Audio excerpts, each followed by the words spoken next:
الصلاة والسلام عليك يا رسول الله. الصلاة والسلام عليك يا نبي الله. بسم الله الحمد لله وصلى الله وسلم على سيدي وحبيبي محمد رسول الله وعلى آله وصحbihi wa mawala. Panjenengan benar, Ahlus Sunnah wal Jamaah sebagai firqah najiyah, sebagai golongan yang selamat, salah satu ciri utamanya adalah tidak mudah mengkafirkan sesama umat Islam. Dalam kitabnya Al-Imam Abu Ja'far At-Tahawi yang lebih dikenal dengan nama Al-Aqidah At-Tahawiyah, beliau menyebutkan, la nukaffiru ahadam min ahlil qiblati bidambin ma lam yastahillahu.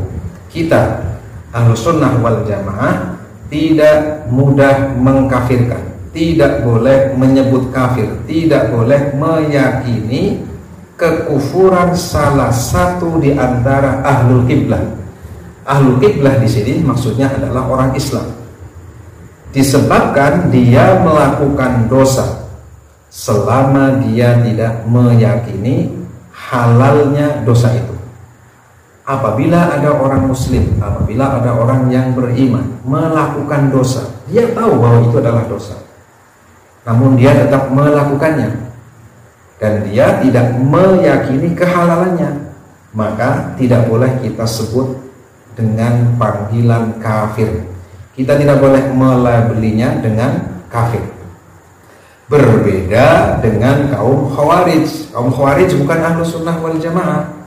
Kaum Khawarij, mereka berkeyakinan pelaku dosa besar, menurut mereka itu hukumnya kafir. Sehingga jangan heran apabila mereka melakukan pembunuhan, melakukan pertumpahan darah pada orang Islam yang melakukan dosa. Nah, padahal orang yang melakukan dosa ini tidak meyakini kehalalan dosa itu. Lalu bagaimana apabila kita Ahlus Sunnah wal Jamaah menyikapi hadis-hadis Nabi yang secara lahiriah mengesankan bahwa orang yang melakukan dosa itu keluar dari Islam? Sekali lagi, ini hanya kesannya saja, dan ini tidak boleh dipahami secara lahiriah. Ahlus Sunnah wal Jamaah punya pemahaman tersendiri. Namun kita contohkan bagaimana apabila hadis ini dipahami secara lahiriah, yang dipahami sebagaimana pemahamannya kaum Khawarij. Kita contohkan. Rasulullah Shallallahu Alaihi Wasallam dalam hadis yang diriwayatkan oleh Imam Muslim radhiyallahu anhu, beliau Rasulullah bersabda, la yazni zani hina yazni wa huwa mu'min, wa la yasriqu sariqu hina yasriqu wa huwa mu'min, wa la yashrabul khamra hina yashrabuha wa huwa mu'min. Jika dipahami secara lahiriah sebagaimana pemahamannya kaum Khawarij, dan ini tidak boleh, maka maknanya begini. Ini makna yang berbahaya. Tidaklah seorang pezina melakukan zina pada saat dia berzina, dia dalam keadaan iman. Artinya jika dipahami secara lahiriah, orang muslim, orang mukmin yang berzina, maka imannya lepas, imannya rusak alias keluar dari Islam. Jika dipahami secara lahiriah sebagaimana pemahamannya kaum Khawarij, maka orang muslim yang mencuri, orang beriman yang mencuri, dalam keadaan mencurinya itu, ya, dia dalam keadaan kafir. Orang muslim yang meminum khamar, tidaklah dia meminum, dia dalam keadaan mukmin.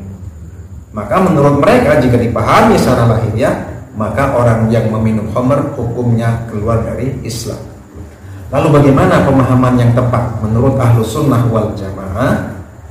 Al-Hafidh An-Nawawi rahimahullah dalam kitabnya Syarah Muslim, beliau mengatakan hadis-hadis yang semacam ini, jadi tidak hanya hadis ini tapi hadis yang semacam ini Misalkan hadis yang menyebutkan la yu'minu ahadukum hatta yuhibba li akhihi ma yuhibbu li nafsihi. Itu juga berlaku untuk hadis sebagaimana hadis tadi. Makna hadis-hadis yang telah disebutkan tadi menurut Imam An-Nawawi qaidahnya adalah mimbabi itlaqi nafyi syai' wa yuradu bihi nafyu kamalihi. Menyebutkan, menafikan sesuatu, penyebutannya saja yang dinafikan. Jadi menyebutkan, menafikan sesuatu, tapi yang dimaksudkan adalah menafikan kesempurnaan sesuatu itu. Jadi penyebutannya penafian secara keseluruhan, hanya dari sisi penyebutan dinafikan secara keseluruhan, akan tetapi yang dimaksudkan adalah menafikan kesempurnaan sesuatu itu. Sehingga menurut Ahlus Sunnah wal Jamaah, hadis yang semacam tadi maknanya, kita sebutkan hadisnya, la yazni zani hina yazni wa huwa mu'min. Tidaklah seorang mukmin yang berzina. Awas, ini kita tidak bermaksud mendorong orang lain untuk berzina. Ini dalam rangka menyebutkan makna yang tepat. Maknanya begini, tidaklah seorang mukmin, seorang muslim yang melakukan zina pada saat dia berzina wa huwa mu'minun, sementara dia imannya sempurna. Dengan kata lain, seorang mukmin yang berzina, seorang mukmin yang membunuh, seorang mukmin yang mencuri, seorang mukmin yang meminum khamar, dia tidak melakukannya itu sementara dia imannya sempurna, bukan berarti imannya hilang sama sekali. Jadi perlu diperhatikan di sini ya, agar kita tidak mudah mengkafirkan orang. Al-Imam An-Nawawi, saya sebutkan di sini, beliau mengatakan wa hadza minal alfaz allati tutlaqu ala nafyi syai'i wa yuradu nafyu kamalihi wa muhtarihi. Hadis-hadis yang telah disebutkan tadi itu menyebutkan menafikan sesuatu, penyebutannya saja menafikan sesuatu, tapi yang dimaksud adalah menafikan kesempurnaan sesuatu. Seorang muslim yang sempurna hendaknya tidak melakukan maksiat, baik yang besar ataupun yang kecil. Apabila dia bermaksiat, hendaknya ia cepat bertaubat. Karena dengan taubat, maka dia akan menjadi orang yang kaman la dzambalahu, sebagaimana orang yang tidak mempunyai dosa. Demikian pertemuan kita kali ini, walaupun sebentar, tapi mudah-mudahan bermanfaat. Mudah-mudahan betul-betul kita mengikuti ulama Ahlus Sunnah wal Jamaah, sehingga kita meninggal dalam keadaan iman yang sempurna. Wallahu a'lam.